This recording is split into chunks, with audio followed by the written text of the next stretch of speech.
Good evening. February 18th, 2014. Notice of this meeting stating the date, place, and time has been disseminated as required in the Open Public Meeting Act, Chapter 231, Public Law 1975. This meeting is called to order. Mr. Clerk, please conduct the prayer and flag salute.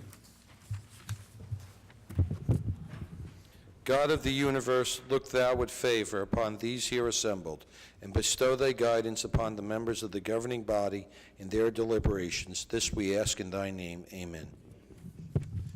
Pledge allegiance to the flag of the United States of America, and to the republic for which it stands, one nation, under God, indivisible, with liberty and justice for all. Thank you. In event of emergency, the proper method for exiting the council chambers through the three rear doors. Occupants should proceed down the staircase, out the front door, and move away from the area of the front steps. Any member of the public wishing to speak during the public portion of the session at the end of the meeting, please sign the white sheets provided in front of the room. Please turn off all cell phones or place them on vibrate. If you must take a call, please leave the council chambers to do so. Mr. Clerk, please take the roll. Mr. Colbus, He's excused. Byer, Here.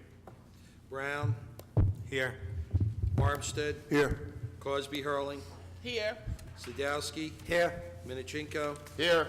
Yamakaitis, Here. Medina, Here. Kaczynski, here. Mr. Moore. Here. Okay, I was fixing my phone. I'll ask for a motion for approval of minutes of January 21st, 2014. Council President, make a motion for the approval of minutes for January 21st, 2014. Ask for a second. Second. Mr. Byer, Yes. Brown, Yes. Armstead, Yes. Cosby Hurling, Yes. Sadowski, Yes. Minichinko, Yes. Yamakaitis, Yes. Medina, Yes. Kaczynski, Yes. Mr. Moore. Yes. I'm very proud that we have a presentation this evening for Black History Month. I'd like to ask Councilwoman Cosby Hurling and Councilwoman Yamakaitis and the mayor to please come to the podium, to the well there, Council and President. ask Mildred Curry. In the absence of Mrs. Mildred Curry Johnson, we are going to do the presentation at the February 25th celebration of African American history. She was supposed to come, but unfortunately she's not here. Okay. All right, so we'll move on. We'll move on to ordinance on hearings. This is the date and time established for the public hearing on ordinances. On hearing, ordinance 5801. An ordinance to amend and supplement Chapter 7, Traffic as follows. 7-33, Handicap Parking Regulations, 7-33.1A, Handicap Parking on Street. Add 1201 DeWitt Terrace, 416 Southwood Avenue, delete 925 Clinton Street. Mr. Clerk, has the ordinance been properly published and posted? Yes, sir. Have we received any written communication? No, sir. Is there anyone in the chambers wish to be heard on the ordinance? Seeing none, I'll ask for a motion. Yes, Council President. I ask that we adopt ordinance 58-01 and seek a second. Second. Mr. Byer, Yes. Brown, Yes. Armstead, Yes. Cosby Hurling, Yes. Sadowski, Yes. Minichinko, Yes. Yamakaitis, Yes. Medina, Yes. Kaczynski, Yes. Mr. Moore. Yes. Mr. Clerk, 5802. An ordinance authorizing special emergency appropriations pursuant to NJSA 40A:4-53 for severance liability resulting from accrued leave in connection with the layoff or retirement of employees in the amount of $600,000. Has the ordinance been properly published and posted? Yes, sir. Have we received any written communication? No, sir. Is there anyone in the chamber who wishes to be heard on the ordinance? Seeing none, I ask for a motion, please. Council President, make a motion for the passage of ordinance 5802 and ask for a second. Second. Mr. Byer, Yes. Brown, Yes. Armstead, Yes. Cosby Hurling, No. Sadowski, Yes. Minichinko, Yes. Yamakaitis, Yes. Medina, Yes. Kaczynski, Yes. Mr. Moore. Yes. Mr. Clerk, 5803. An ordinance to amend an ordinance entitled, "An Ordinance Establishing a Schedule of Titles, Salary Ranges, and Regulations for Maintaining the Classification and Salary Standardization Plan of All Employees of the City of Linden," passed August 15, 1995, and approved August 16, 1995.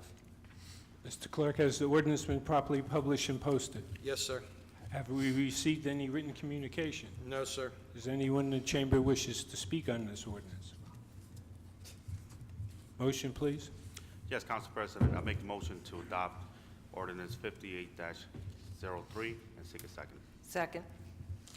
Mr. Byer, Yes. Brown, Yes. Armstead, Yes. Cosby Hurling, Yes.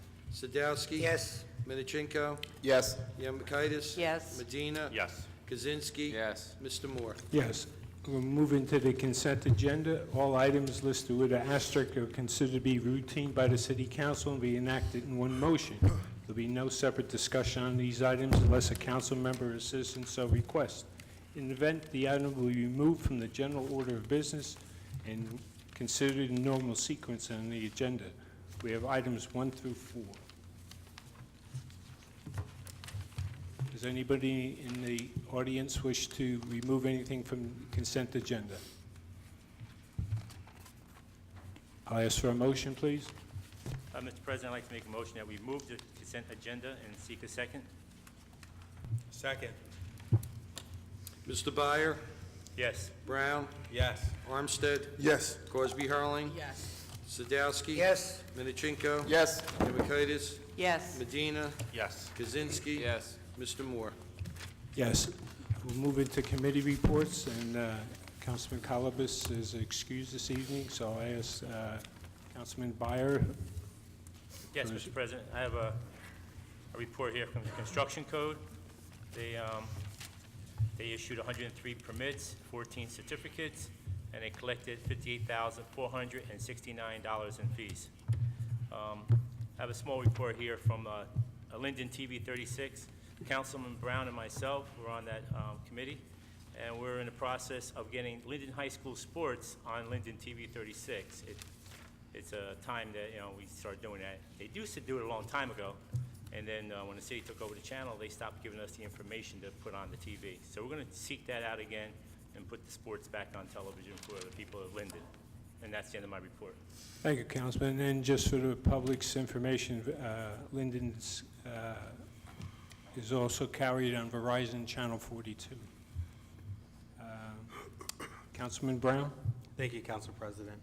From the Finance and Budget Review Committee, approval is requested for the following finance actions. The payment of bills totaling $1,057,794.24. The bills have been signed by the Mayor, Council President, and Finance Chairman, and the detailed check register and vouchers are on file in the clerk's office. I move for approval and ask for a second. Second. Mr. Byer, Yes. Brown, Yes. Armstead, Yes. Cosby Hurling, Yes. Sadowski. Yes. Minichinko. Yes. Yemakaitis. Yes. Medina. Yes. Kaczynski. Yes. Mr. Moore. Yes. All right, thank you, Council President. In addition, I would like to let residents know I took over from Councilman Cozio, Chairman of the Reconsolidation Committee. We have had some meetings with Public Works, the Fire Department, Public Property, and the Police Department. Speaking of such, one of the issues that came up with Public Works is something I think that we need to address as a city due to the number of complaints that we had with snow plowing.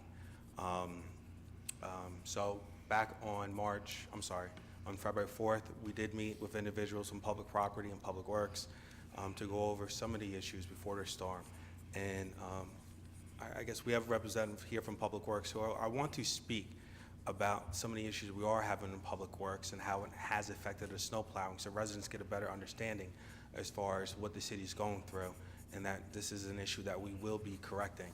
I know there's been some information that's been put out there and basically blaming Public Works, and I want to say that's not the case. Public Works has been working very hard. I'm proud of Public Works for what they've done. Unfortunately, over the last couple of years, their staff has been reduced to levels which basically they used to be able to go out with 3 crews of snow plowing, and now they're reduced to 1. And At this point, it's, whether you put it on me or other council members here, it's our job to make sure that Public Works has the tools and resources to do their jobs. And I don't feel that Public Works should be blamed for the mishaps of this last snowstorm. So with that in mind, I asked one of our individuals, or even Al, if they want to both come up to explain some of the shortcomings that happen with Public Works and what we're going to do to fix this. No, come on.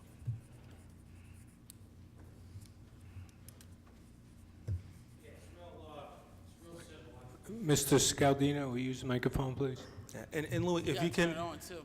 Look, if you can start off and just turn around, if you could start off, and one interesting fact as far as the levels of snow that we've had compared to, I think you compared it in 1993, and the manpower you had and compare that to now and how that has affected the.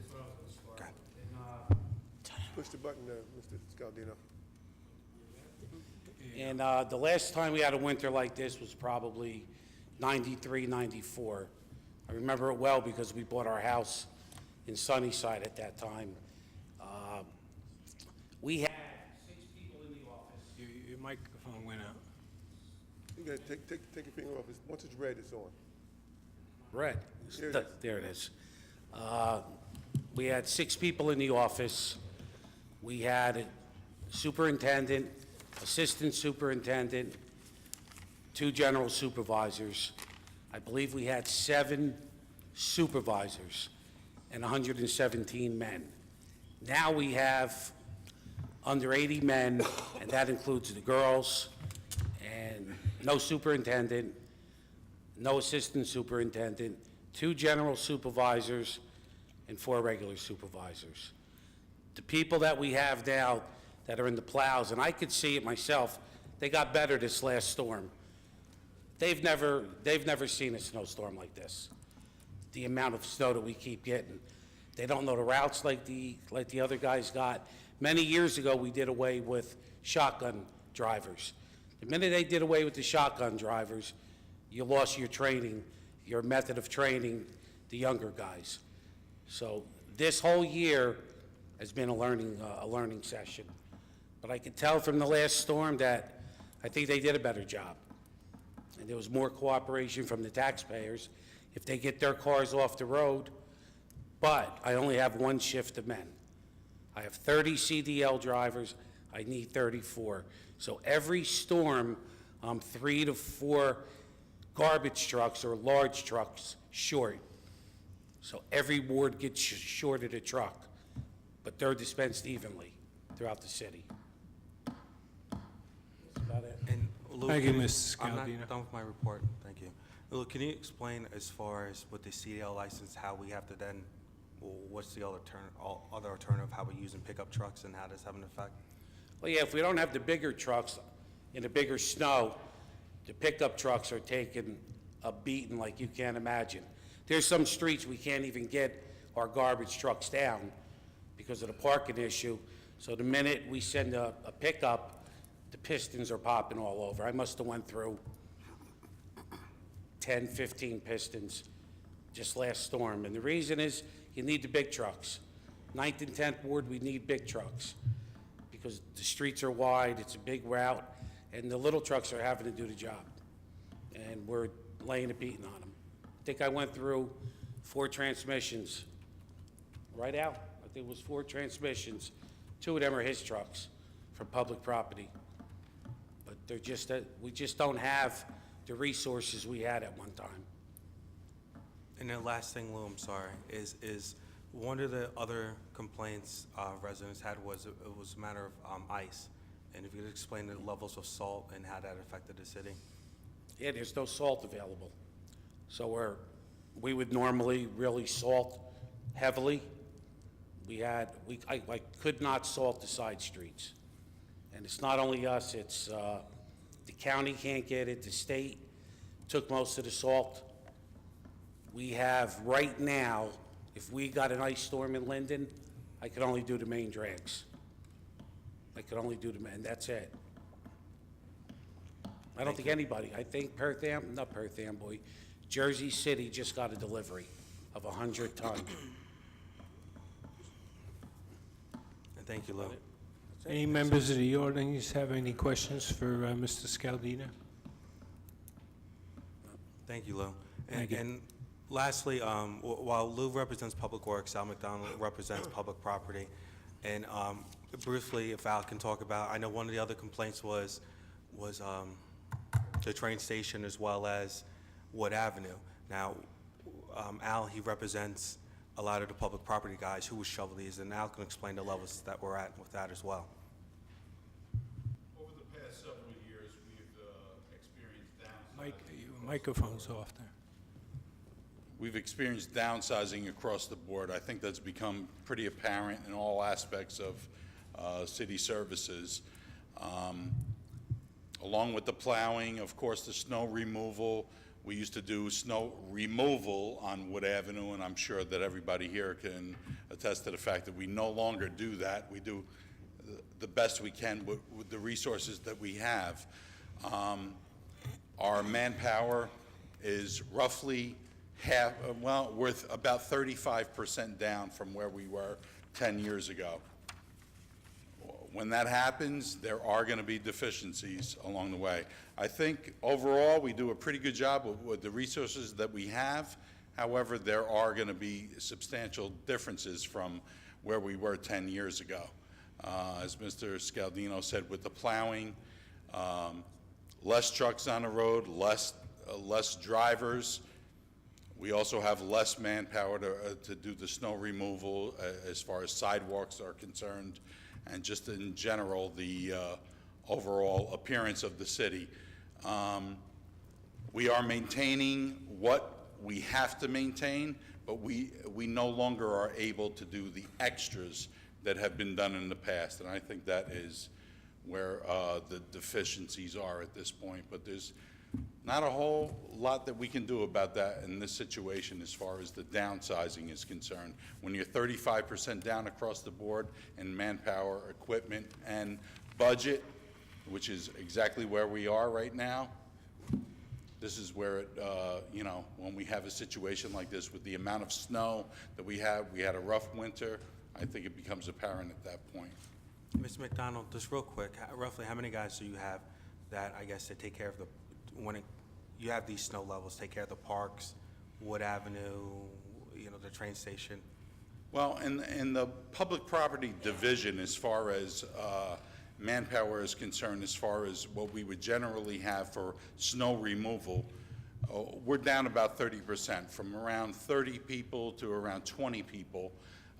We do utilize people across the board from the different divisions. As far as Public Works, when we can free up some people from there. But overall, it's in general, we're down 30% across the board. So when I say we have about 20 people, that's a maximum that we have to do the removal as far as the sidewalks and everything else is concerned. And one last question, as far as your equipment, what was some of the equipment, I guess, you went through, snow plowers and things like that? Well, the equipment, we do have sufficient equipment to take care of what we need to take care of. The maintenance of the equipment is another story. When you have a winter like we've had, you experience breakdowns on a regular basis. And when you don't have the staff we used to be able to have a crew inside maintaining the equipment during the storm. We no longer have that advantage. So when the equipment breaks down, we have there's a time period where we're not doing what we should be doing. We have to address that on, the off hours when we're no longer removing the snow. So it's not so much that we don't have enough equipment, we don't have the maintenance staff to maintain it properly. Thank you, Al. Okay. Mr. Brown, what do you attribute this problem to? Years of inaction from previous administrations? I would say lack of planning. I think, and that's what I want to stress with the public is back in February 4th, and we had a previous meeting back in January, is coming up with a game plan with Public Works as well as the police departments where we want to get our levels back up to provide services. One thing that we keep hearing over and over again from residents, which is absolutely right, is that they're paying more in taxes and getting less services. And what we can attribute this to is mismanagement of budgets in the past where we downsized so quickly, where during the meeting, we learned, just like Mr. Scaldino pointed out, they don't even have enough staff where they can have a training program where people who were plowing were inexperienced as opposed to people in the past. So this is where some of the complaints came in, where streets weren't plowed or streets were missed. Lack of knowledge from the younger guys, and there's other issues as well. This is something that the Finance Committee as well as the Reconsolidation Committee is going to look at, where we're going to come up with some type of a 5-year plan where slowly we're going to build up or rebuild these two departments. Like I said, Public Works is one, as well as the Police Department, where we're short 15 police officers, which is having an effect and taxing our police department as well. So in the months to come, I want to let residents know you're going to be hearing more about these reports, but I thought it was important that tonight at least they heard about some of the issues we are having with the snow plowing. They have been heard, they will be addressed, but at the same time, that Public Works is working the hardest, and it falls back, in my opinion, back on the council, where we need to come up with a game plan to make sure that they have the tools and resources to do their job efficiently, and that these guys really do work their butts off. I mean, for the most part, people forget that about 90% of these guys live in Linden, so they want these streets plowed as well, and with that, that's the end of my report. So, Mr. Brown, we agreed to conduct a special session of the council to address these problems? Yes, I'm sorry, thank you for reminding me. So back, I believe it will be March 11th, if I'm wrong, someone please correct me, where we'll be having a special budget meeting where the goal of this budget is to come up with priorities. I always believe that your budget should set the direction, whether it's a corporation or a town, of what you want to do. We only have a limited amount of funds, and we need to set the priorities. What is it that we're looking to do in Linden? I've said this last night, and I said at previous meetings that, if you want ratables to come in, residents to come in, if you want businesses to come in, there's 3 things you have to look at. You have to look at your Board of Ed, you have to look at crime/police, you have to look at your public services. Those are the big main 3. We have no jurisdiction over the school, but police and public works are the 2 things. And during this budget meeting, I want a game plan as far as what we're going to do to address these issues and bring Linden back to the way it should be. So that meeting will be March 11th. Other than that, end of report. Thank you, Councilman. Councilman Armstead? Yes, Mr. President, I have the following reports. Enclosed, I have a check for $6,159.09 from Atlantic Coast Fibers. This is money we received for our commingled recyclables. The check has been forwarded to the clerk's office. I'd like to talk a little bit about the storm that we had, well, the storms that we had. As Al McDonald mentioned earlier, we are 30 to 35% short in manpower. That being said, and there's a reason for that. We simply don't have the kind of money that we had before in our budget. Addressing this from a financial perspective is going to be very difficult, because I don't see any time in the near future where we're going to have this sudden windfall of cash or money. But what I think we do have to do is, like any other organization or any other group, you develop a different strategy. And one of the strategies that we have to deal with is perhaps increasing the number of emergency streets that we have in our wards, okay? And in doing so, that will allow those streets to be cleared a little bit more efficiently. And once those streets are cleared, perhaps people who are parking on the side streets can now go to those emergency streets, and it will allow DPW to perhaps do a better job on those side streets. And my ward particularly, what we're looking at is perhaps declaring Bauer, Lincoln, McCandless, Carnegie, and West Baltimore as emergency streets. We'd also like to take a street like East Blanky Street that runs from the railroad tracks all the way across town, declare that as an emergency street during a storm. So now you have streets going both ways that you can actually have vehicles access all the way across town. East Blanky Street and East Curtis Street would be 2 primary streets, 2 examples of streets that could be made as emergency streets to help address the problem. We also would like to utilize some of the other public buildings, like the school system, like school number 5, perhaps school number 2, school number 4, various schools. We could plow them out early and allow residents to move their cars there as to reduce the amount of cars that are on the streets, so when the plow trucks come through, they have a better shot at clearing the streets. Again, if we're going to tackle this from a financial perspective, we're going to have a very difficult time because we don't really have a lot of money. The budgets are very tight. I don't see, like I said, where we're going to have any tremendous windfalls of cash in the immediate future. So it's like anything else.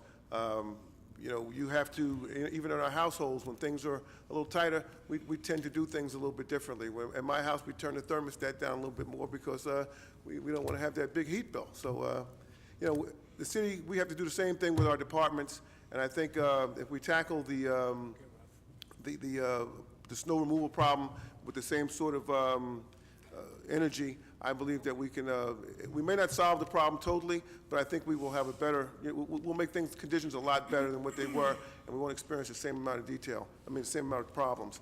One of the other things that we have to take into consideration here is that this has been a very, very, very bad season with snow, so, you know, you have to take that into consideration as well. We don't want to beat anybody over the head, but has to be taken into consideration. Last but not least, although it's not my report, later on this evening, we're going to be hiring 3 individuals in public property. Initially, these gentlemen were going to be hired in DPW, but we put them in public property. It is our intention so we can cross-utilize these gentlemen. If they are hired in public property, they can work on the back of a garbage truck. If Al McDonald needs these gentlemen to work in City Hall, or he needs them somewhere else, he can have them move to another location. Now, I got a chance to talk to Mr. Julius and Cornelius Daves. I didn't get a chance to talk to Mr. Brown, but I also explained to them some other benefits, potential benefits of being hired in that capacity. And maybe if he gets a little time, he can talk to you about the benefits of such a move. So basically, that concludes my reports, Mr. President. Thank you, Councilman. Councilwoman Cosby Hurley. Thank you, Mr. President. I have a report from the Fifth Ward community. We want to, well, some of the neighbors have shared their concerns about the snow. Others have shared their positive, concerns about the snow. They're grateful for the job that was done in the Fifth Ward. And when I got a call from a resident who was concerned, I went out and I checked it out. I made phone calls to dispatch. I made phone calls to the general supervisors. Okay, what we were going through with all of this, the snow required a spirit of cooperation, not only from the department managers, the crews, but also the residents. I asked, could we use the multipurpose center parking lot? We were granted that permission like we were in years past. I also spoke with one of the property owners, actually one of their administrators today, because there's a lot of property on Chandler Avenue where the residents don't have parking. So we ask for them in the future to please allow us to use their parking for, the neighbors who are on an emergency snow street. The one thing I do want to say is, again, the spirit of cooperation. We're all in this together. Lou Scaldino, who actually, he was reported as being an interim superintendent, is a general supervisor who worked and worked and worked. So we appreciate you. My neighbors have sent emails that I will forward to you that you can forward to your crew members as well. So just with all of that, we appreciate you, and never will we complain in public about this. Councilman Armstead has recommended that we all, in each of our wards, look at more emergency roads. I think that the emergency roads that we have are sufficient. Again, it's a spirit of cooperation. If the people would move their cars when the snowstorm is coming, we wouldn't have to worry about it increasing the workload for DPW. I mean, I get it, it's a good idea. In retrospect, we can't afford it, and we just heard how many people were short. So I just wanted to say that. I'm the chairperson of Public Property and Community Services, and the gentlemen who were mentioned tonight were part of the seasonal crew. As you know, we have 2 departments within the city where people are hired interim, and then they're afforded an opportunity to apply for any positions that become available. So these guys were working within the 6 months. They did a good job, apparently. They were recommended by the department. So we appreciate you and look forward to you getting that cross-training, getting those CDLs, and being here for the long haul for our city. We also have in the public property which is a huge, huge department, we're going to be doing, instead of monthly meetings, we're going to be doing bi-weekly meetings. And the reason for that is one of the newer council members has said, things get lost, from one month to another. And so my intention is to make sure that we stay in the public properties or the department managers and supervisors in their face, because we need to hold everyone accountable for what we are doing, what our plans are, and what's working well, what's not working well. So we're going to be doing meetings every 2 weeks. We have public property and recreation. So if you have concerns, feel free to share your concerns with the supervisors in the departments, because we'll be meeting with them to see how we can make the necessary adjustments. I reported in October, actually, that recreation was supposed to be starting programs for our children. We're still waiting for those programs. We're still waiting for the games to be delivered to the LMP Center. But again, we're going to be holding folks accountable, because there's no reason, we have a building, we need to utilize it for our children and our seniors and our young adults who go there. From public property, we also have a report from the transportation supervisor. He's submitting January 2014 monthly financial report from the Division of Transportation and Parking. The report is going to include the collection of parking meters, railroad daily parking lots, railroad parking permits, and merchant parking permits for a grand total of $56,519.86. So that's from public property. As was mentioned earlier, we are going to have a celebration of African American history. Since I've been here, I've been trying to just, bring a little bit more, awareness to different cultures. I had the pleasure of attending the Pulaski with my neighbor, Chris Lukenda. He was a grand marshal this year. It was awesome. We do Black History. This year, we're cooperating with Recreation, and we're going to recognize one of our own Linden residents who's a patent holder, so Mrs. Curry, on the 25th Recreation Center, LMPC, 6:30 p.m. We are going to proceed that with like a really short community update. So that's going to count as our community meeting for this month. And I wanted to just let everybody know, if you did not go to casino night, you missed a good night. It was an awesome night. I really, really, really, really wanted to win the grill, but I didn't. So I'm going to have to try and put my fix in. No, I'm only joking. But it's a good fundraiser for the senior citizens. And if you missed it, plan to go next year. It's an awesome event. In the 5th Ward, we have, I think that's it for the 5th Ward, public property. Before I finish, I want to just say that we had a public property meeting, and I just want to give a couple of highlights from the meeting. Besides having every 2 weeks, we're going to have more accountability. We're going to actually have more maintenance programs established so that we can maintain the public property that we have. We're going to look to decrease our overtime, which is mandatory overtime because you have to have coverage. So we're going to be looking to do a lot of different things. I know that the chairman of negotiations may, mention a couple of things that we're working on to make savings, and we're going to probably be instituting a couple of small fees for public property, and you'll be hearing about that in the near future. Before I close, I want to congratulate in advance our firemen. I'm looking forward to seeing you guys on Saturday night to celebrate your promotions and all of those retirees. That concludes my report. Thank you, Councilwoman. Councilman Sadowski? Thank you, Council President. Thank you for concluding your report. I could have kept going, Okay, a couple of things I have to mention.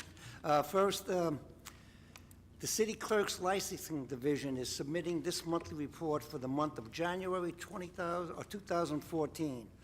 The office issued 15 dog licenses and 45 miscellaneous licenses and collected $5,433.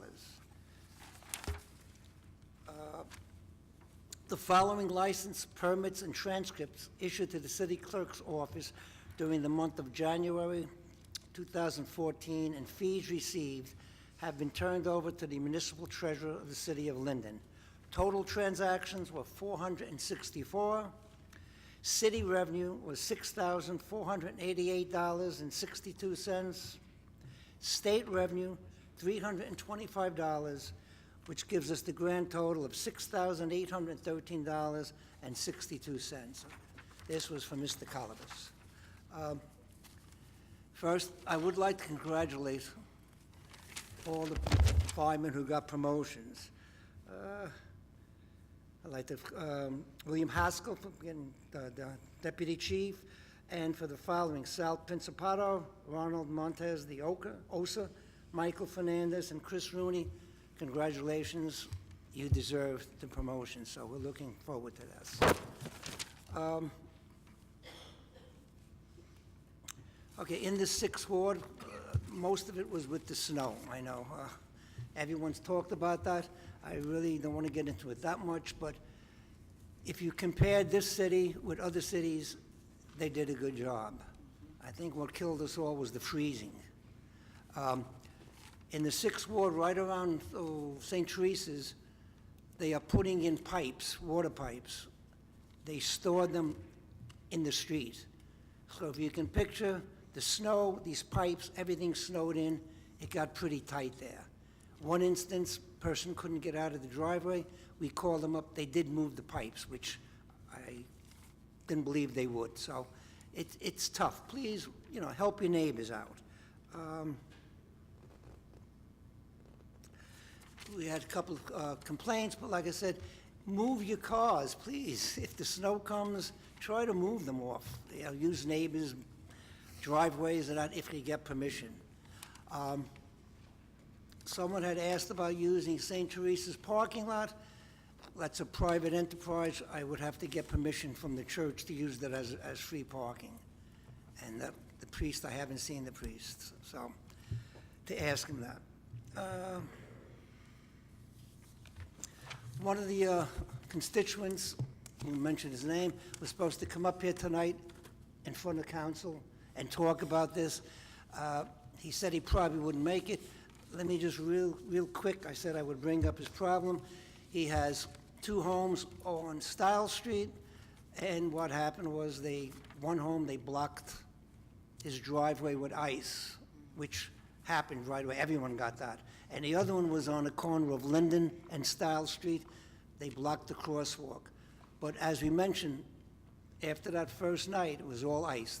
It's pretty tough. Now, he was supposed to come up and talk. I don't see him here, so I said I would mention it. After talking about the snow, spring is coming. It is down the road. First of all, before I preface this, if you sent me any kind of emails for the last month and a half, my computer doesn't work. I am computer illiterate. I have to get a new computer, so if you did send something, give me another month to get a computer. But if you have any kind of streets to be fixed that you think, sidewalks to be done, trees to be trimmed, anything ahead of time, please give me a call at my home. And the phone number is 908-862-0749. That's 862-0749. Trying to get a list ahead of time so we can submit it when the weather gets fine and it can be looked after by the DPW. Don't forget, we still have senior citizen clubs. I go to their meetings twice a week, and I have a good time. The last couple of weeks, due to the snow, there haven't been any meetings. But if you're interested, one is at Trumley Point, one is at the Gregoria Center, the men's club. Please come. In fact, we're looking for more men. It's like 2 to 1 women, but it's the men's club. So please try to come if you can. We congratulated all the firemen, and like I said, please, with the weather, be careful, watch the children, and have a good snow day. Thank you. That concludes my message. Here, Councilman Minichenko. Thank you, Council President. Due to the inclement weather, I don't have a landfill committee report because we had to cancel our weather, but I did have the opportunity to sit in a couple other meetings, and one of them was the Shade Tree Committee meeting. And I'd just like to thank its 2 new members, Mrs. Diane Wilverding and Mr. Ron Martin, for volunteering their time. And also, congratulations to the newly elected chairman, Jack Sheehy. Also, and probably stealing some of the mayor's thunder here. I sat in on a zoning board meeting, and good news, we has a private developer is buying that old Kmart building there, the Sears on Avenue C, and what he wants to do is he's really going to beautify the building with new facades and everything, and he's going to separate it into individual stores. There's going to be like, I think, 10 individual stores, and just a few to mention a few is Buffalo Wild Wings is going to go in there, a Hibachi Grill, a Blink Health Club and Spa, a TJ Maxx, a K Jewelers, and a Party City. So I think that'll really help out that area there.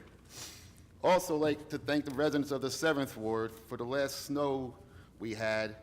I would say 90% of them got their cars off the emergency streets, and like Lou mentioned, that's a big help, you know, and riding through the ward for hours and checking on things. The neighbors, they weren't throwing the snow in the street, so I thank them for that. I actually seen a few of them putting snow in garbage cans and wheeling it to the side and dumping it, so I really appreciate that. That was good. I'd like to recognize the firemen on their promotions and their retirements. And like, this is, what, 5th Ward Councilwoman. I'm waiting for Saturday night's retirement party. That's right, What else we have here? Oh, also, and last but not least, I would like to recognize one of our 7th Ward residents. I don't know, many of you might know him. On February 6th, Nick Tekula became the 3rd wrestler in the history of Linden to record over 100 wins. And now he's on his way to try to become the all-time wins leader, which I believe is held by Dylan Franks. I think it's like 115, so good luck to you, Nick. And so on behalf of the residents, I'd like to thank Nick. Nick. If anyone needs to contact me, you can call me at 862-6265 or email me at mnorchenko@linden-nj.org. That concludes my report, Council President. Thank you, Councilman. Councilwoman Yamamoto. Thank you, Mr. President. From the Fire Committee, the Fire Prevention Bureau collected a total of $2,950.25 for the month of January 2014. I would also like to congratulate the Fire Department on their promotions and the retirements, as well as welcome our public property laborers on board. Wish you the best of luck. For the 8th Ward, I just want to mention this was a rough month for all of us. I want to thank everyone for their cooperation during the snowstorm. As Mr. Scaldino mentioned, they lost their shotgun drivers, but they had me out there with our snow team. They, you know, they could get a little huffy and puffy here and there, but I'm used to dealing with them. So we got the job done, you know, opening up the snow routes. People were able to get onto the other streets to get cars moved, and we saw the storm, even though it was a rough storm, it brought out the best in most people. You know, people were sharing driveways, helping shovel for their elderly neighbors, and that's the things we want to see. But also, listening to some of the city residents, one thing, even after Hurricane Sandy, that we're seeing is, you know, there's a lack of communication regarding things that are going on during these snow emergencies. And I think we can be proactive a little bit more in this. And I took the liberty of speaking to Freeholder Chairman Chris Hudak about to see if Linden could actively get involved with the Union County First Alert.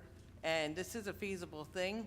We could notify people about moving their cars, garbage collection being canceled, any information that we need to dispense quickly. So I urge this council that we move forward on getting involved with that Union County First Alert. I also want to make mention about the Public Works Garage.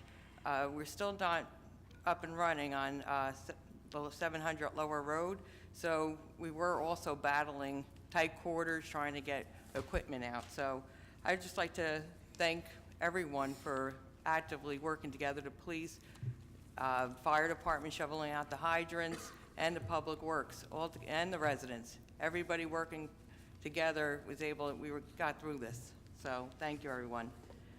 Last month, I spoke about a traffic study on Ashton Avenue. I met with the Traffic Bureau, and we are gonna, as soon as this weather breaks, put more active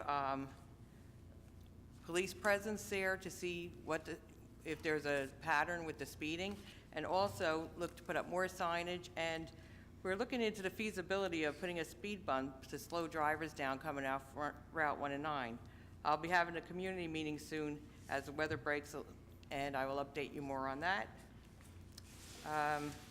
Presently, the water company is installing lines in the 8th Ward on Allen Street and Essex Avenue, as Councilman Sadowski mentioned. There are pipes in the street, so please be careful. Okay, and I was also asked to mention from the General Pulaski Memorial Parade Committee of St. Teresa, they're seeking candidates for Miss and Junior Miss Polonia. The age for Miss Polonia is 16 to 23, and the age for Junior Miss candidates is 8 to 15. Candidates must have one parent of Polish heritage. Interested candidates, please call me at 908-925-2309 to obtain an application. The deadline for the application is March 1st, and they will also be having a Fish and Chips fundraiser dinner on Sunday, March 16th from 1 p.m. to 3 p.m. at the St. Teresa School Hall to raise money for the Linden Parade contingent, one of the largest contingents to go down Fifth Avenue in New York City in October. The cost of the tickets is $20 for adults, $12 for children. For tickets, please call Danny at 925-2309. Again, for any of this information I'm mentioning regarding these announcements, and anyone in the 8th Ward that would like to reach me, my number is 908-925-2309, or email me at councilwomanmichelle@gmail.com. That concludes my report, Mr. President. Thank you, Councilwoman. Councilman Medina? Yes, thank you, Council President. Good evening, everyone. I do have a personnel committee report. As you guys may all know, they're pretty lengthy, so if I get your last name wrong, I apologize in advance. All right, and the personnel committee report, number one, in the police department, the hiring of 3 per diem public safety telecommunicators effective March 3rd, 2014 at the rate of $10 per hour. Katarina Kozak, Alexis McKenzie, Atasia Ingram.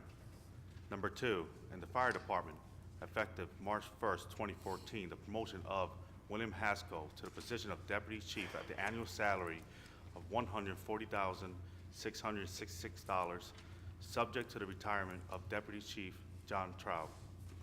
Number 3, in the fire department, effective March 1st, 2014, the promotion of the following personnel to the position of fire captain, subject to the retirement of Deputy Chief Trout at the annual salary of $111,707. Salvatore Principato, Christopher Ward, Brian Costre, Peter Dente, Andrew Killinabel, Michael Vogel. Number 4, in the fire department, effective March 1st, 2014, the promotion of the following personnel to the position of fire lieutenant, subject to the retirement of Deputy Chief Trout at the annual salary of $102,436. Jason Holobinko, Ronald Montes de Oca, Michael Fernandez, Christopher Rooney. Number 5, in the police department, the assignment of Wendy Slavinsky to the position of group leader in dispatch at a stipend of $2,000. Said appointment to be served at the pleasure of the council. Number 6, in the Department of Public Property and Community Services, effective March 1st, 2014, the appointment of laborers, Tier 2 at the rate of $11.50 per hour. The following individual: Lawrence Julius, Cornelius Daves, Daniel Brown. Number 7, the approval of FMLA/NJFLA leaves for the following personnel: employee ID 100317, paid FMLA from 2/7/14 to 2/28/14. Employee ID 86, paid FMLA from 1/13/14 to 2/28/14. Employee 179, paid FMLA from 1/4/14 to 2/14. And employee 108277, paid FMLA from 12/29/13 to 2/2/14. I seek a motion for a second. Yes. Second. Yes. He stepped out for a moment. Yes. Yes. Yes. Yes. Yes. Yes. Kaczynski? Yes. Mr. Moore? Yes. I also want to add, well, first, let's congratulate our firemen and our new hires. If you guys can stand up.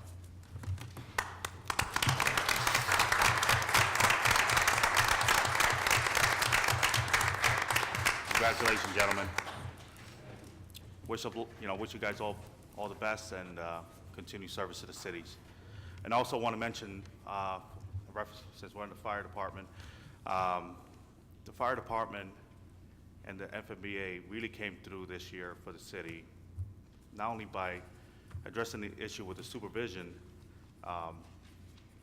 The package they put together for the city is allowing us to save over $115,000 this year.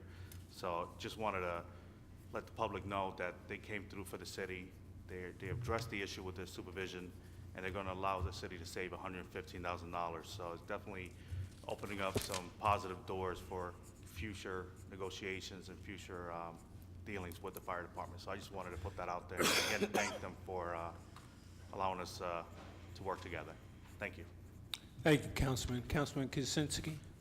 Council President, I do have a Ninth Ward report. I apologize. Sorry about that. I'm a little bit slow today. First, I want to thank the Public Works for doing a great job with the snow. I know these snowstorms really have brought back some bad memories of 93, 94.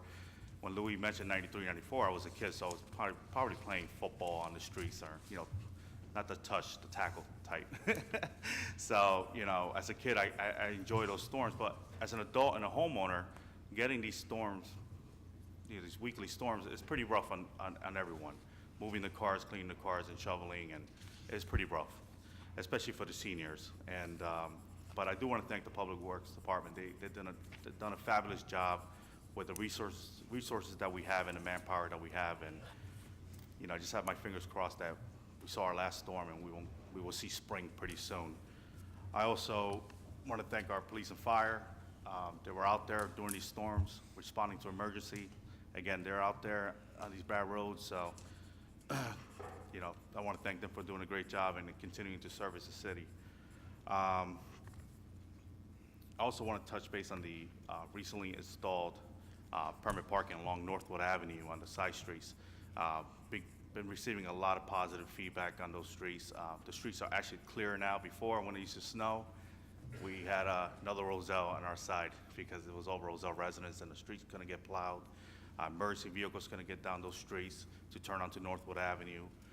So this year has definitely made a difference with the permit parking. We have issued several summonses, and it's really making a big difference and improving the quality of life of most of the residents down there. So just wanted to point that out as well. I think that might be it. So we do, again, with the Ninth Ward, nothing major. Again, we're still dealing with the same issue with the speeding. Councilwoman Jamakaitis mentioned earlier, speed bump is actually speed humps. We're looking into the idea of installing these on DeWitt Terrace and Orchard Terrace. They're actually 30-inch wide speed humps, go up a few inches. The city actually researched this a few years back. I'm hoping to introduce this to council March or late April, and hopefully the council will consider this, because again, we do have a lot, especially in the Ninth Ward, we have a lot of speeding on DeWitt and Orchard, and you can have a foot of snow down, you still have people that just don't care, and they tear down these streets like it's their personal roads. So again, it's all about improving public safety for the community, and also improving public safety around those schools. Again, Deerfield, McManus, and School 10. And that concludes my report. Thank you. Thank you, Councilman. Councilman Kuczynski? Thank you, Mr. Council President. I don't want to rehash the issue that we all know. Snow has been a big issue. But to say, echo what or Councilwoman Yamakaitis said, there were a number of silver linings that I was pleasantly really happy about. I know hopefully they're listening. I've gotten more than one call about anonymous random neighbors shoveling people's walks and driveways, and I was astonished by that. It's from different parts of our ward. So if those random Good Samaritans are out there, please know that the people you did that for do appreciate it very much, and they thank you for it, and I thank you personally for it. And to DPW, the best compliment I can give is when issues came up and I called, they tried to fix them with no excuses, and things are going to happen, and when storms like this happen, there's going to be some times where things are just maybe a lack of perceived common sense, maybe inexperienced new person here, maybe something the resident might have done. But at the time, it just matters that it gets done. And I do want to commend for when I called, the response was there. It wasn't an excuse. And I know moving forward, it can only get better because everybody's talking about it a lot. So I would like to thank everyone at DPW for that and everybody, the city worker that came through the snow. Snow also affected the committees that I'm on. Revenue Enhancement Committee, we're meeting twice a month to clear up the docket of different ideas that we have. The good thing about revenue enhancement is there's a lot of ideas. The bad thing about revenue enhancement is a lot of those ideas have to get flushed out. What might work for one city in one state might not work for this city in this state because of various bureaucratic reasons, different laws, different ideas. And then sometimes you just have to be careful with who you get involved with when you start talking about earning partnerships in a city. So we had to cancel our one meeting this past Thursday. We're going to be having another one this Thursday to hopefully kind of hammer out a lot of things. Negotiations was another casualty of the snow. We were going to meet with the unions to begin negotiations, but that got canceled. We did have a brief sit-down as a committee, but we are rescheduling, and hopefully the first week of March, we should be able to get everything back on track again now. And it goes without saying, congratulations to the new hires, and congratulations to the individuals in the fire department promoted.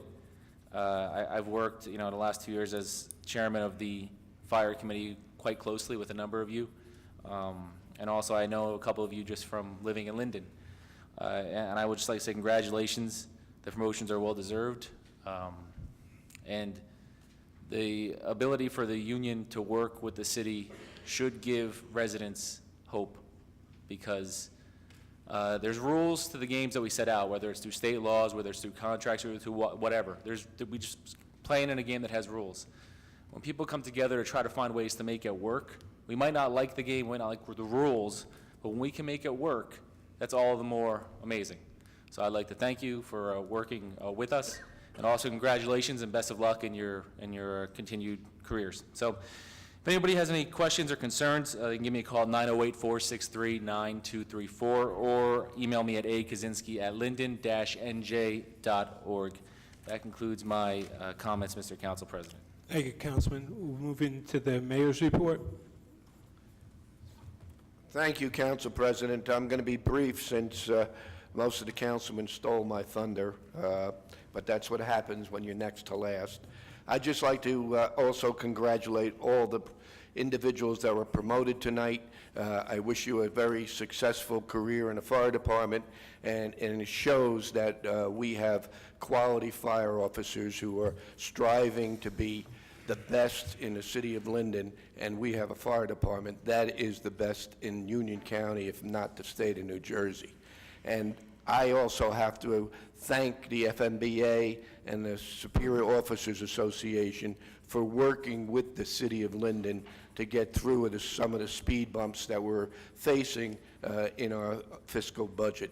And again, it's very much appreciated, and hopefully all the unions will take the lead of the fire department in regards to working with the city council and my office. The snow, as everybody stated, is wearing on everybody's patience. I'm getting numerous calls and complaints. People have to realize that we got a city of 11.2 square miles to plow streets, and we cannot custom plow everyone's street according to the way they want it done, and we just can't do it. And it doesn't help when people do not remove their cars from the streets. We are strictly enforcing the snow emergency streets. They are all posted. They are some of the main thoroughfares. We towed 20 vehicles this last snowstorm. Again, it makes our Public Works Department operate faster and cleans our streets quicker when we don't have cars to worry about. So even if you're not on a snow emergency street, please pull your car off the street, put it in your driveway, so that we could have better plowed streets. And lastly, don't blow snow in the streets after we clean them with your snow blower. People are constantly doing that. We go and clean a street, and then they blow the snow right back in, and it becomes speed bumps all over the place when it's flattened down by the cars. So again, direct your snow on your front lawn or along the curb and the sidewalk, but not in the street. And lastly, my office, 474-84-93. Call my office for any potholes. We know many of the potholes, but it doesn't hurt when you see a pothole, even if it's duplication, at least we'll make sure we're going to get it. Part of the problem has been the manpower issue and the snow. You can't fill potholes when you have snow that melts with water in the potholes. Once this water starts evaporating or getting cleaned out of the potholes, we will vigorously attack the potholes. We know where many major potholes are. We're trying to stay up on top of it as much as we can, but again, the weather is not cooperating. But don't hesitate to call my office. We have a pothole list. We're going to be continuing it, and this way we know for sure that we're going to get every pothole in the city of Linden eventually. End of report, Council President. Thank you, Mayor. I'd like to move into resolutions 2014-108 through 2014-128. Public comments will be permitted for the specific resolutions to be removed from the consent approval. Please read the synopsis of the resolutions, which have been prepared by the clerk's office. Each is informative and self-explanatory. However, if you wish to address the resolution, the council will entertain questions. Does anyone wish to remove resolutions 108 through 128 on my right? Yes, please. 119. In the back. 110. 120. 123. Thank you. In the center. On my left. Motion on the remainders, please. Mr. President, I move for approval of resolutions 108 to 128 with the exception of number 110, 119, 120, and 123, and ask for a second. Second. Mr. Byer? Yes. Brown? Yes. Armstead? Yes. Crosby Hurling? Yes. Sadowski? Yes. Medichenko? Yes. Yemakaitis? Yes. Medina? Yes. Kaczynski? Yes. Mr. Moore? Yes. Ms. Malik, would you like to come up, please? This would be on 110.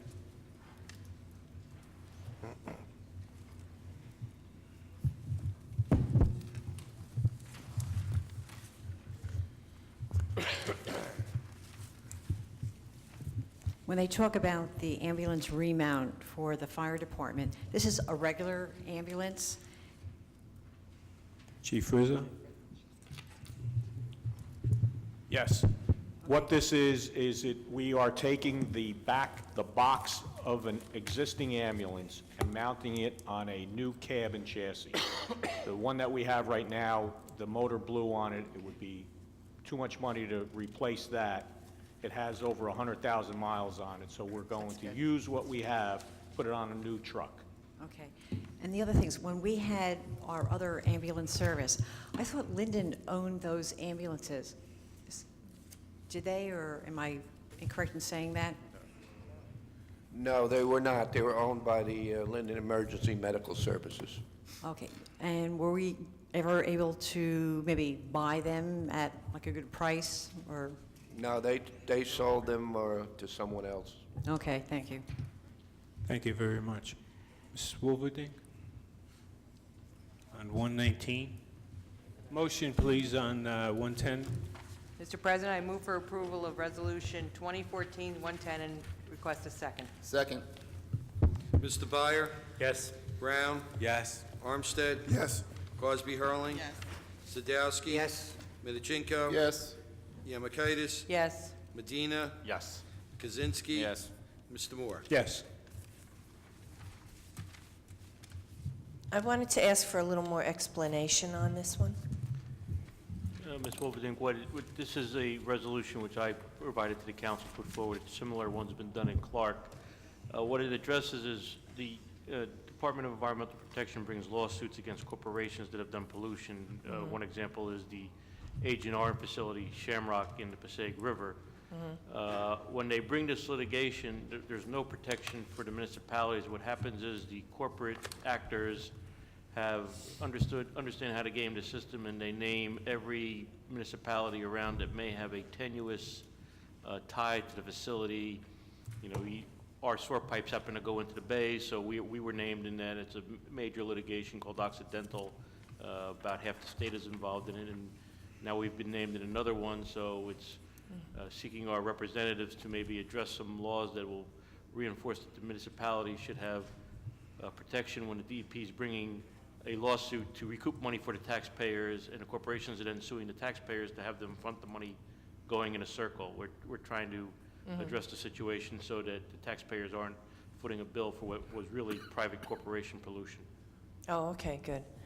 I just was hoping that somehow that would help us reduce the costs that we're spending on the landfill, but I understand now that this is important for us because of all those properties down at the point of Tremley. All right, thank you. Thank you for that question. A motion, please. Mr. President, I move for approval of Resolution 2014-119 and request a second. Second. Mr. Byer? Yes. Brown? Yes. Armstead? Yes. Cosby Hurling? Yes.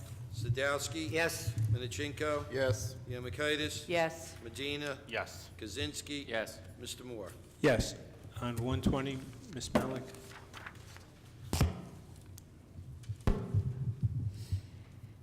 With regard to this traffic signal specialist, have we had these before? And I know last year we've had a lot of discussion about the special camera lights and whatnot. So can someone just tell me about using these people? Council President? Chief Schulhaver. Council President?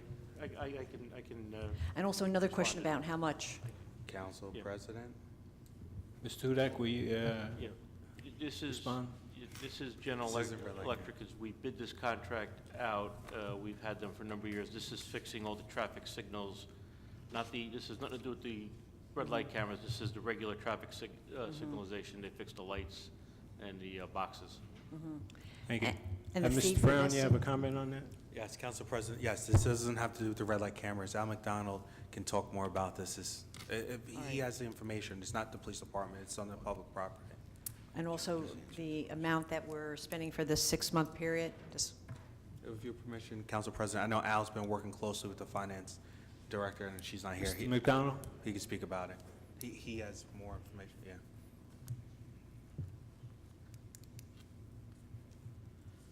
This allows us to utilize the Morris County Cooperative Pricing Agreement with Gen Electric to do repairs, emergency repairs on our traffic signals. We are no longer having a contract with them as far as we don't pay them anything more than what we utilize them for. So this just allows us to do it. It's like state contract purchasing. The bidding has already been done, and through the Morris County agreement, we get to use their pricing agreement, which is nothing more than a bidding process that we get at a reduced rate. So this is just allowing us to utilize that. There's no set price. It's whatever we utilize them for. Correct me if I'm wrong, Al. In the past, what happens is that we appropriate, like last year, for example, I think we appropriated money. We had a contract up front. We did have a contract with them, but we found that there is the possibility that we will save money by not having a standing contract and just utilizing them for the emergency repairs. We're going to do a little more work in-house than we were doing in the past. Hopefully, this will work out to our advantage. So this is kind of a trial period. Okay. Thank you, Ms. Malik. Motion, please. Mr. President, I move for approval of Resolution 2014-120 and request a second. Second. Mr. Byer? Yes. Brown? Yes. Armstead? Yes. Cosby Hurling? Yes. Sadowski? Yes. Minichinko? Yes. Yemakaitis? Yes. Medina? Yes. Kaczynski? Yes. Mr. Moore? Yes. On 123, Ms. Malik? Can someone just explain what is forensic accounting services? I could explain that, Council Thank you, President. Mayor. This is in regards to the Southwood Avenue Development Project. We're in partnership with the Union County Improvement Authority in regards to the knocking down of those, acquiring those buildings on Southwood Avenue by the Linwood Tavern, knocking them down, and then getting a developer, Capadagli Developers, to build a 176-unit apartment building on that property. We are in possession of the deed at this point. The minute Capadagli Builders gets their financing contracts with the bank signed, and I understand it's on the desk of the bank right now, they will pay us $1 million for that vacant piece of property. The issue is that we do owe the Union County Improvement Authority some monies because of asbestos removal and the knocking down of certain buildings. We are debating with the Union County Improvement Authority on how much money we owe them. But so that this project does not become, so it's not put on hold, once we close with Capadagli Builders and they give us the $1 million, we are putting that in an escrow account so that the building could be built, and then we are going to hire a professional forensic accountant to go through the bills that Union County is providing the city of Linden because we feel they are charging us too much money. And once that's done, they'll take their money out of the $1 million, and then we'll be able to put it in our general budget, and the building will commence to be built. Okay. Thank you. Motion, please. Mr. President, I move for approval of Resolution 2014-123 and request a second. Second. Mr. Byer. Yes. Brown. Yes. Armstead. Yes. Crosby Hurling. Yes. Sadowski. Yes. Minichino. Yes. Yemakaitis. Yes. Medina. Yes. Kaczynski. Yes. Mr. Moore. Yes. I'd like to move into ordinance on first reading. Mr. Clerk, 58-5. An ordinance to amend and supplement Chapter 2, Police Regulations of an ordinance entitled, An Ordinance Adopting and Enacting the Revised General Ordinances of the City of Linden, 1999, passed November 23rd, 1999, and approved November 24th, 1999, and amended and supplemented. Chapter 3, Police Regulations, Section 3-12, Reserved, delete Section 3-12, Reserved, add new Section 3-12, Nuisance Alarm as follows. First false alarm, $50. Second false alarm, $100. All subsequent false alarms, $150. Thank you. Members of the audience who wish to comment on this? Motion, please. Mr. Council President, I'd like to move on introduction of ordinance 5805 and seek a second. Second. Mr. Byer? Yes. Mr. Brown? Yes. Armstead? Yes. Cosby Hurling? Yes. Sadowski? Yes. Minorchenko? Yes. Yemakaitis? Yes. Medina? Yes. Kaczynski? Yes. Mr. Moore? Yes. 58-6, please. An ordinance establishing the position of special law enforcement officers in the City of Linden Police Department. Members of the audience have comments? Motion, please. Yes, Council President, I seek a motion for the introduction of 58-06 and seek a second. Second. Mr. Byer? Yes. Brown? No. Armstead? Yes. Cosby Hurling? Yes. Yes. Sadowski? Minorchenko? Yes. Yemakaitis? Yes. Medina? Yes. Kaczynski? Yes. Mr. Moore? Yes. 58-7. Bond ordinance providing an appropriation of $357,500 for the acquisition of an automated garbage truck for the Public Works Department and authorizing the issuance of $339,625 in bonds or notes to finance part of the cost. Comments from the audience? Motion, please. Yes, Mr. President, I move for the introduction of ordinance 5807 and request a second. Second. Mr. Byer? Yes. Brown? Yes. Armstead? Yes. Cosby Hurling? Yes. Sadowski? Yes. Minorchenko? Yes. Yemakaitis? Yes. Medina? Yes. Kaczynski? Yes. Mr. Moore? Yes. 58-8, please. Bond ordinance amending bond ordinance number 5728 adopted on June 18, 2013 for the acquisition of a new CAD software system to provide for an increase in the appropriation to $961,500 from $841,500. Members in the audience wish to comment? Please come up.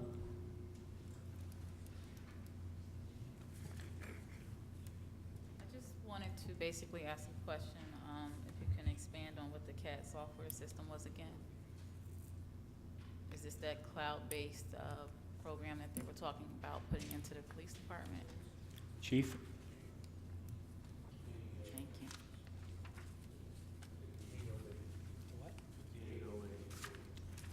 Software system.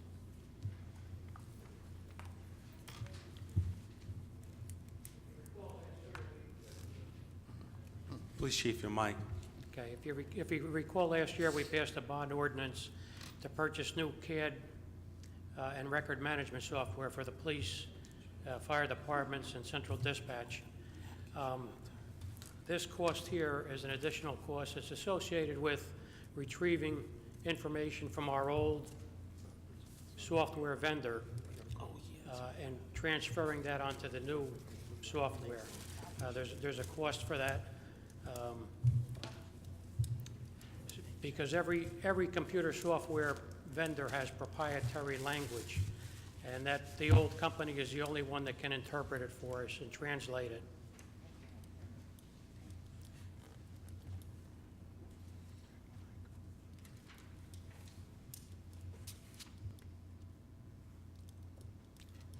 Does that answer your question? Thank you. I'll ask for a motion, please. Council President, make a motion for ordinance 58-08 and ask for a second. Second. Mr. Byer? Yes. Brown? Yes. Armstead? Yes. Cosby Hurling? Sadowski? Yes. Minorchenko? Yes. Yemakaitis? Yes. Medina? Yes. Kaczynski? Yes. Mr. Moore? Yes. 58-9, please. Bond ordinance providing an appropriation of $180,400 for the acquisition of 4 sports utility vehicles for the police department and authorizing the issuance of $171,380 in bonds or notes for financing part of the appropriations. Questions for members of the audience? Motion, please. Council President, make a motion for ordinance 58-09 and ask for a second. Second. Mr. Byer? Yes. Brown? Yes. Armstead? Yes. Cosby Hurling? Sadowski? Yes. Minorchenko? Yes. Yemakaitis? Yes. Medina? Yes. Kaczynski? Yes. Mr. Moore? Yes. 58-10, please. An ordinance to amend and supplement Chapter 2 Administration, Article 4, Departments Established, Section 2-13, Department of Fire as follows. Delete 2-13.1, Creation of Department Supervision in its entirety, and add new 2-13.1, Creation of Department Supervision as follows. 1 chief, 5 deputy chiefs, 17 fire captains, 20 fire lieutenants, and 79 firefighters. Thank you. Questions from the audience? Motion, please. Mr. President, I move for introduction of ordinance 58-10 and request a second. Second. Mr. Byer? Yes. Brown? Yes. Armstead? Yes. Cosby Hurling? Sadowski? Yes. Minorchenko? Yes. Yemakaitis? Yes. Medina? Yes. Kaczynski? Yes. Mr. Moore? Yes. We'll move into comments from members of the public in attendance on city business. Anyone didn't get a chance to sign the sheet? Wishes to speak? You have to sign the sheet, Mr. Ang. So while we're doing that, I'll ask Dennis Kobe to come on up, please. 3 minutes.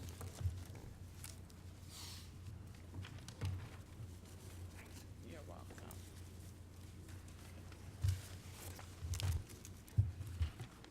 Huh? Dennis Kobe, 135 Palisade Road. I'd like to compliment the DPW department on the job they've done plowing and salting the roads. Been an unbelievable winter. Besides doing that, they must collect garbage, recycling, they clear the train stations, stairs, and walkways. They're doing it with less men and equipment. They're also working between 3 garages, municipal garage, public property, and the old DPW. It's not easy jockeying trucks and men back and forth. The morale is pretty low, but they still step up and do a great job for this public. Also, I don't know if the residents ever go online and look at the Public Works Department winter weather report. Every year we put it out. Some of the council address some of the issues in there, like snow emergency streets, keeping cars off the roads, trying to utilize other people's driveways. There's also, nobody alluded to, was try to not clear out your aprons till the last minute. Even though the snow ends, we still got 6 hours of work to do after the storm's over. So many complaints, like when I worked for Public Works, where they plowed in my driveway after I cleared it. Give us a chance. We have to get to the curb. The town will look so much better if we're able to get to the curb.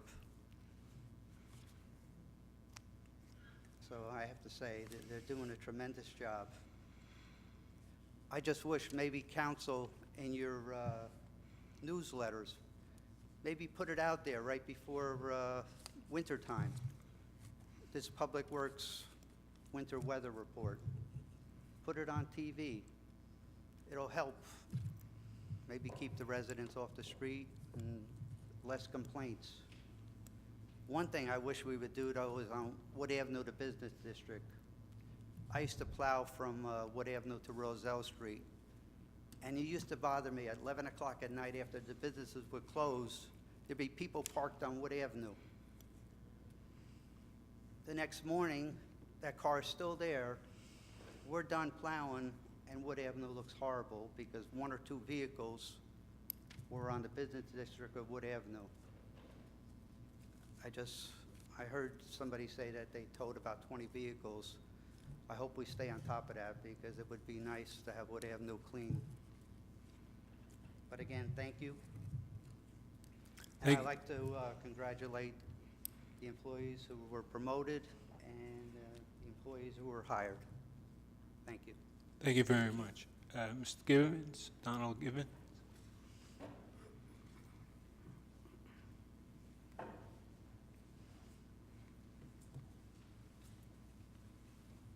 Good evening, everyone. Good evening. My name is Donald Givens, Jr., and I'm here tonight to touch on an issue that affects our children and it affects the city.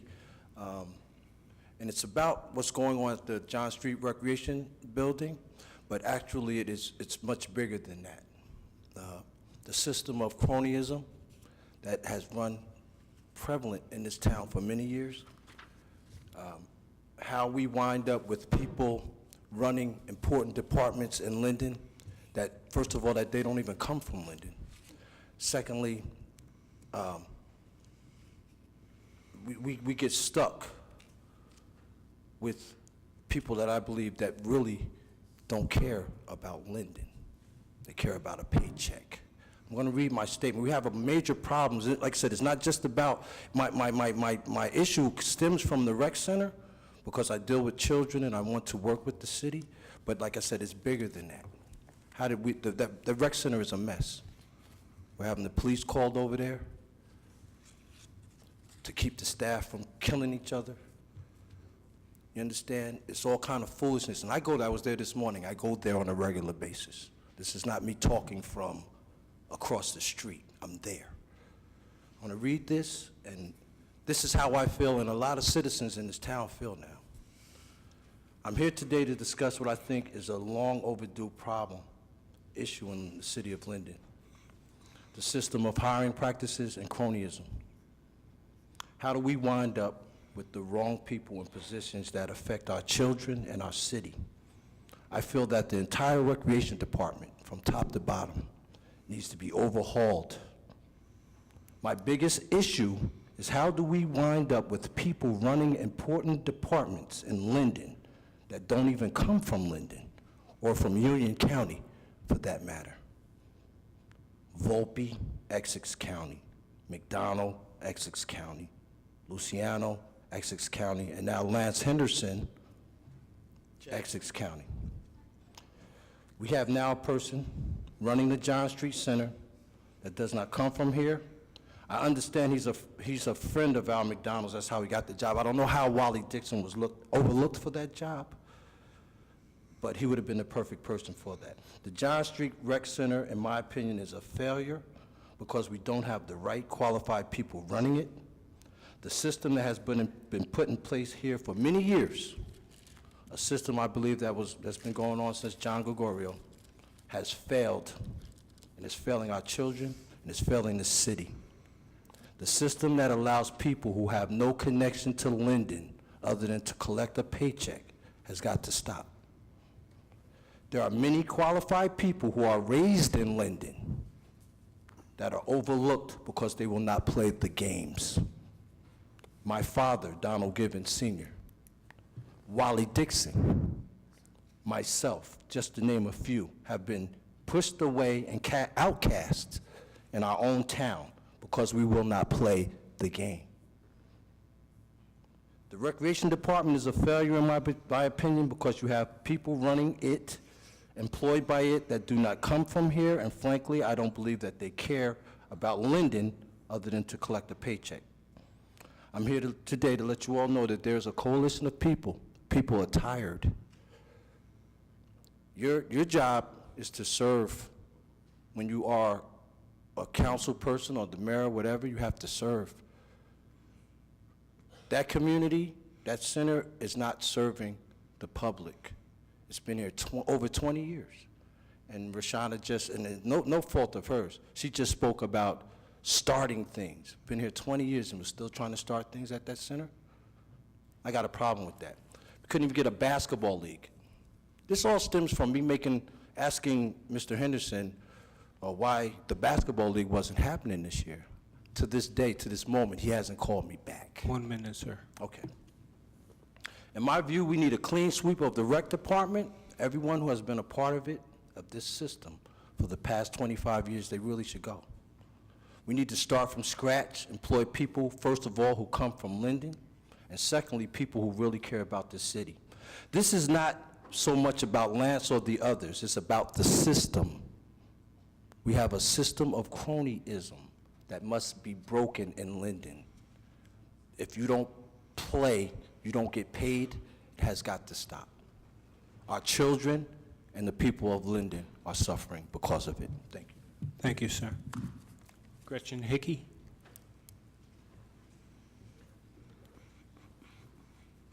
Can I say something? Hello, everyone. Gretchen Hickey in Wood Road. Recently, well, after seeing Councilman Medina's 9th Ward page, how well it was working, I was given the 10th Ward page on Facebook. I've had many people who have been responding, and probably most likely due to the storm as well. First and foremost, I do want to commend the DPW. I understand that they're short their equipment, they're short men, and I do appreciate all the hard work they do. I know they're taken away from their families for long hours, and they did do the best they can. We had a horrendous snow season.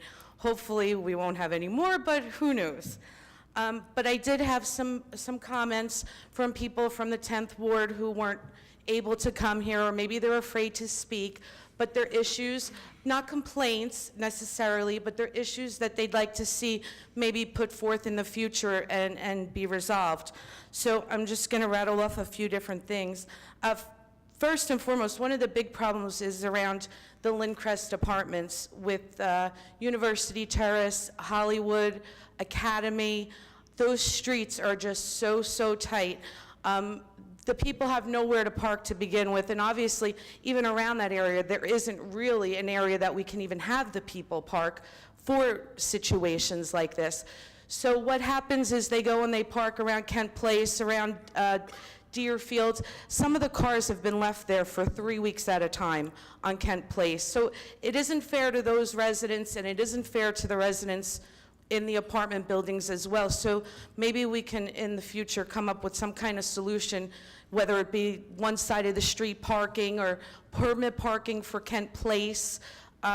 You know, they do pay a lot of money in taxes, and it's really frustrating when they're out there with their snow blowers and they can't even, you know, clean the front of their houses, and the cars are sitting there for weeks. Another big complaint was, this was a complaint, and it is a big issue, is in front of McManus Middle School. Even the pictures posted today on Facebook were absolutely horrendous. You could not get by. People were getting their side view mirrors smashed, not smashed, but hit by vehicles getting by. Everyone's stubborn, nobody wants to move, and it becomes absolute chaos. Maybe in the future during the winter months we can put up signs maybe for no parking on both sides of the street, or maybe look into having some kind of traffic study done that during school hours we can make a one-way, and parents can find other alternatives to drop off their children on the side. The safety of the kids are really becoming an issue over there, because there are a lot of people who just don't think and don't listen, and they're stopping in the middle of the road and they're letting their kids cross. You know, we do have a few children whose mothers do have to help them out of the cars and into school, and that's understandable. And I saw it the other day. They got out quickly, they let their child so they didn't slip on the ice, and got right back in their car and moved. Actually, I think it was your sister, Derek. Moved right along, but you could tell that she was, you know, worried and upset that, you know, it was such traffic jam. Another resident also was discussing about the crossing guard on the corner of Princeton and Stiles Street. The crossing guard has apparently been taken away. You know, there's a lot of children that live over on the area street over by Georgian Drive and those intersections, the area across the street from Stiles Street, and they can't even cross to school now. You know, the lights there's 3 different lights. So you have it change one way on Stiles, one way on Princeton, and then it goes again, and on Forest it turns again. And now not having a crossing guard, they're afraid to let their children walk to school. I believe there's even kids from Deborah Drive that walk down and want to cross the street. And it isn't just a few kids. For many years, I know there's been a crossing guard there since I was a little girl, because my grandmother lived on Georgian Drive, and when I did get a bad report card, I'd walk to her house instead of going home. So that one was a big issue. I know the mayor already addressed the potholes on DeWitt Street. I tried to explain to people that DeWitt Terrace that there, you know, you have to wait until the snow dries up. I did notice coming here that one of the huge ones on DeWitt and St. George was taken care of. Lastly, we, as president of the Cultural Committee, we set a date at our previous meeting, Saturday, September 27th. We will be having September to Remember. Hopefully, weather permitting, it will be as successful as last year. We already have vendors calling us to place their spots. In July, Mystic Vision Players, the Cultural Committee, is hosting All Shook Up, which is a play about Elvis Presley. They did a phenomenal job last year, and we're looking forward to them being just as successful this year. And lastly, I'd just like to thank everyone who showed up for Casino Night at the Linden Housing Authority. On behalf of Ann Ferguson, myself, and all the employees at Linden Housing, we had a great night. Every year we're getting bigger and better, and I can't thank everyone for their support. Gretchen, can you tell us who won the decorating contest? Oh, decorating contest. I'm sorry, I forgot about that. Decorating contest in the 5th Ward was Christopher Lukenda and his family. Sorry. He won Most Elegant. He had white lights from the front of his curb to the back of his garage doors along his fence. It was very, very pretty. The second house was a Mr.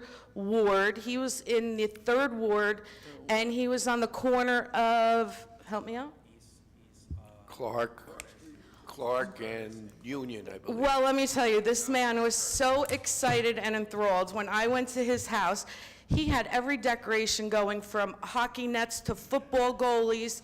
And when I went to his house and gave him his award, he goes, "Wait there 1 minute."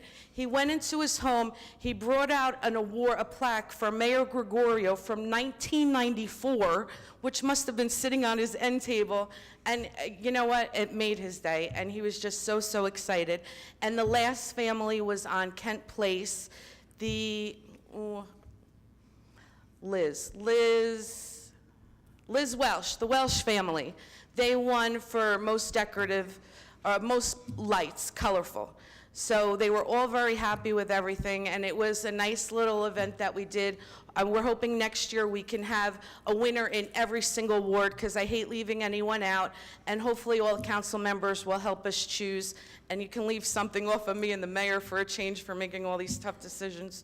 So anyway, that's it, and thank you. Thank you very much. Jacqueline Williams, please. Are you gonna let me talk? Councilwoman. Yes, I was trying to just respond to what Mr. Givens was saying. We just got the committee. The committee is myself, Councilman Armstead, and Councilman Byer, and you can rest assured that we are looking to make change and make things happen for the kids. We've been talking about it for the last 3 years that I've been up here, and you should be included in that conversation as a member of the community. Like, supervisors, you know, work for you. They work, and I work for you. So if you have ideas, absolutely go to those people that are in place, because at this point, they're here.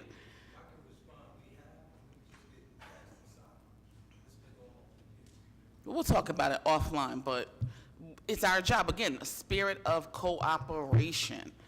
We have to want to do the right things right for our community. Thank you, Councilwoman. I apologize that I missed that cue from you.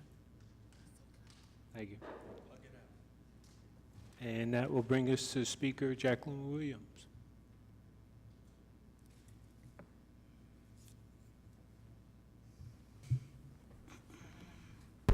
Thank you and good evening, members of the City Council, Mayor, Council President. I basically just wanted to come up here and acknowledge a few of the city workers who I think did an excellent job. They pretty much surprised me when we first had the first snow storm when it first hit.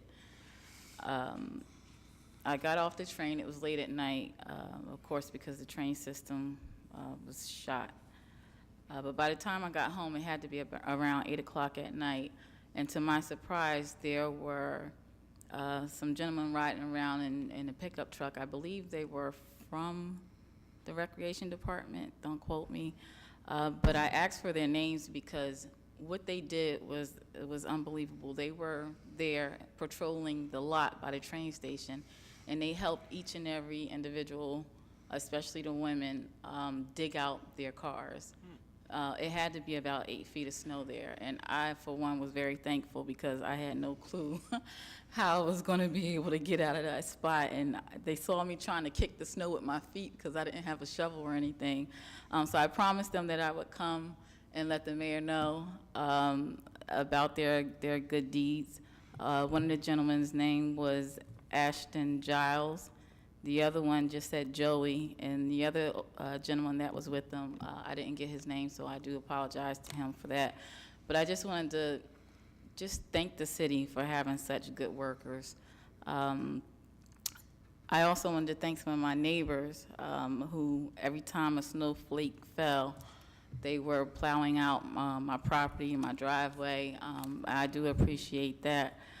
I do want to ask a question about the salt, because DPW did do an excellent job plowing out our streets. However, after they plowed, they basically became like an ice skating rink. And there was not an ounce of salt down. And needless to say, after I was so happy about what was going on at the train station, I ended up falling and injuring myself pretty badly. I was out of work for about a week because I slipped on some ice at the train station. So I just wanted to ask, what was the situation with the salt? Do you even have a budget for salt? And if not, can we look forward to that next year? The other thing, just very quickly, For the salt, let me ask Mr. Brown. I'm sorry, Ms. Williams, before you came in, we had Lou come up to talk about the salt situation. Oh. So if Lou, you just want to talk about it again, Public Works and Recreation. Because I know the train station is an issue too, which I brought to Al's attention, but. We very little salt left. The reason the streets turned that way was we normally hit them hard. After we plow, flattens the ground out because we're not at the bottom. We use a rubber blade. And we just have no salt, so just the main drags are getting it. Hopefully the tires carry it onto the smaller streets. The situation is not good. We're not getting salt. It's not money. City gave, we have plenty of money to buy the salt. Matter of fact, they still owe us about 400 ton. It's in the middle of the bay, I hear. And in fact, I'm sorry, even Lou, we didn't talk about this earlier. How much has the salt increased? Well, that's the problem. We're under a contract, a co-op, and I think we're paying like $68.50 delivered a ton. And they're actually getting $150 to $200 a ton. So the state's paying, I think the state's paying $175 a ton, so they're not delivering to municipalities or counties. It's going to the state. Thank you. And you may continue. I stopped the clock for you. oh, I'm sorry, thank you. There were just two other things I wanted to touch upon. Since you guys had mentioned about letting you know about the potholes, there were a couple that I hit, and I wasn't really too happy about it. I thought I had actually blown out my tire. There was one over by the train station on Elizabeth Avenue, by the driveway, the entrance of it. And the other one was over, I believe that's Linden Avenue, going towards BJ's, that side street on the corner of where the cemetery ends, and you turn down that street going towards BJ's. I wouldn't even call that a pothole. That's basically like a crater in the street. And unfortunately, because it was so dark, I wasn't able to see it, and I think it was raining and snowing at the same time on top of it. So I literally went down into the hole. Thank God my car didn't stay there. It pretty much bounced around, and I bounced out of the hole. But that's something, even if you can't fix it right away, I think there should be either some police tape or a cone or something there to let individuals know, because I was truly afraid. I almost ended up in the banks and headed towards the woods because I couldn't control my car. Mr. Sadowski has a comment. That was by BJ's, right? Yes. You know, I came out there, I forget what day it was. That pole was there, and someone had put a cone right in the middle of it. I don't know if it's still there or not. But without the cone... wasn't there the other night when I Well, went. no, I that's wish what I'm it saying. was. Without the cone, you had trouble. All right, thank you so much. And The- Councilman Brown has Oh, a sorry. comment. No, on it. you done with the potholes, or I'll wait till you Yeah, done? I'm done with the potholes. And I'm glad you mentioned the potholes, which is something I should have mentioned. To set the expectations of residents, you know, Public Works and Public Property mentioned this yesterday, is that we even might have to take a only tree crew out of commission, again, because they're so short, to switch over to fix some of these potholes. So I know they're going to get these done as quickly as possible. So I just want to make sure, as people give their list to the mayor, to Public Works, that we are taking this, and, you know, I guess they're going to do it by priority as far as, you know, getting these done as quickly as possible. But please be patient with that as well. No, I don't have a problem. It's such a dangerous spot Yes. that, you know, like I said, if they could just at least put some type of cone there until you can get to it, that would be good. The last thing, I just wanted to say that Ms. Gretchen, who was up here, she pretty much took the words out of my mouth. When it comes to the narrow streets, and not just the 10th Ward, I believe it may have been the 5th Ward, Charles Street. Is that in your ward? Absolutely. Okay. 1 minute. Okay.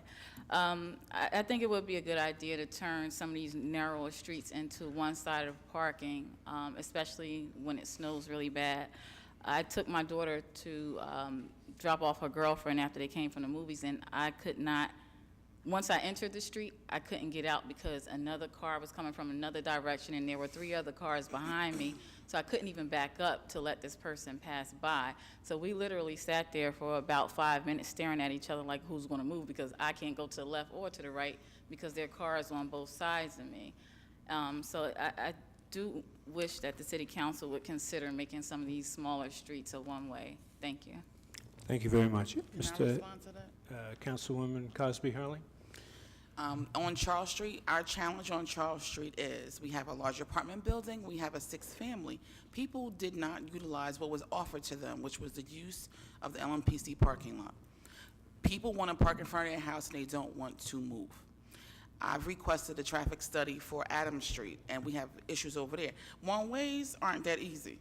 You know, for issues like this, if we can get more cooperation from our neighbors, then we would go free and clear. They weren't even able to plow that. And then one of my other neighbors, he has a plow, so he plows right in front of his house, makes the snow worse because he pushes it out and it just sits there. So, like, I appreciate your comments, but the resolution is park in the lots, and we won't have a problem. Sorry. I still want a one-way mayor on Adams.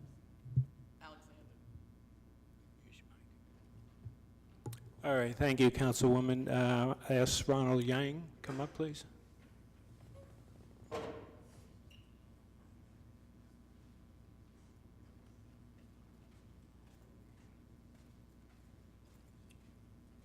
Thank you.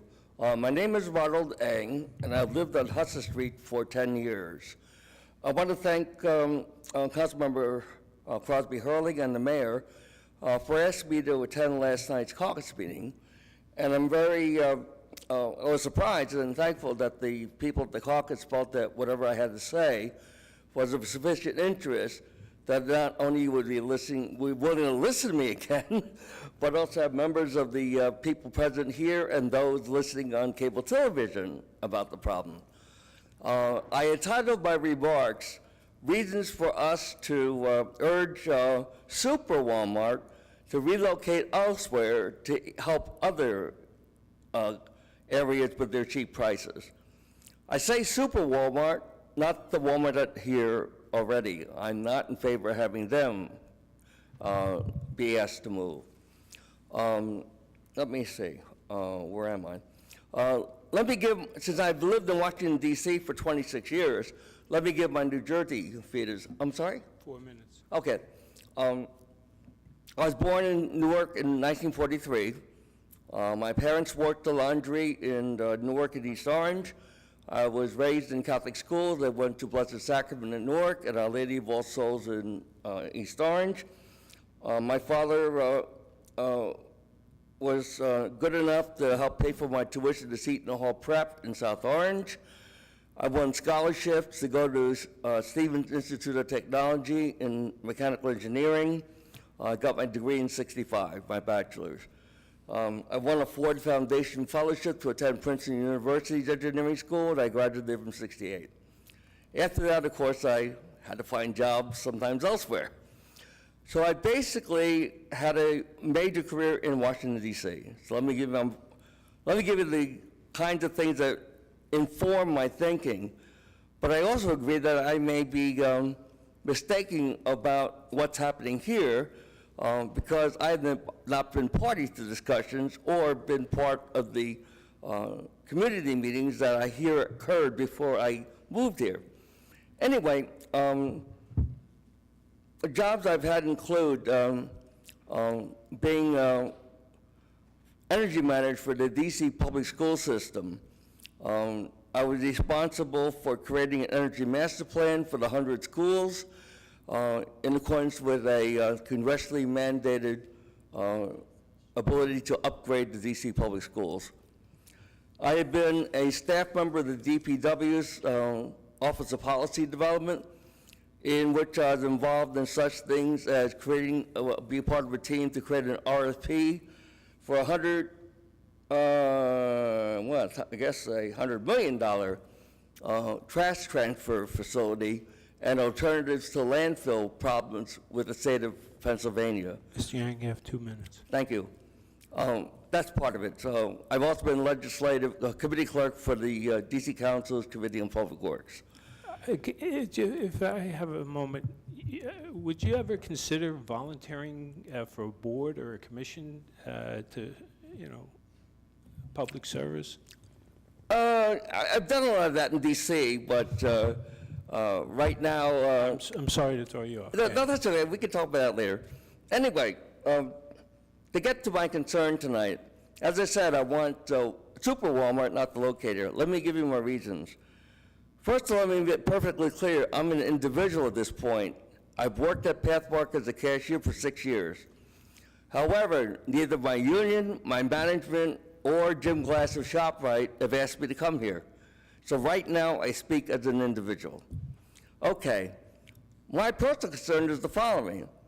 As an example, while probably I and any Super Walmart employees would be minimum wage workers, as an example, we have a union-sponsored medical and dental plan, but those workers would not have a medical and dental plan. What if Walmart knocks out us, Pathmark and ShopRite? Then we might have upwards of 100 displaced employees. So 2 problems. One, would even if we were to be hired by Super Walmart, not all of us would be hired. 30 seconds. Thank you. And so my feeling particularly for the citizens here is I would like to feel that with the development of the current GM site from what I hear is 40 stores to more like the Potomac Mills Mall in Virginia, which has 200 stores on the same 100-acre lot, that we could have complementary kinds of stores. As a perfect example, Super Walmart, of course, would pay property taxes. Well, wouldn't another store that's the same size of that pay the same property taxes? So why the interest just in Super Walmart? Anyway, remember also that workers in our union get a pension. There would be no pension in Super Walmart.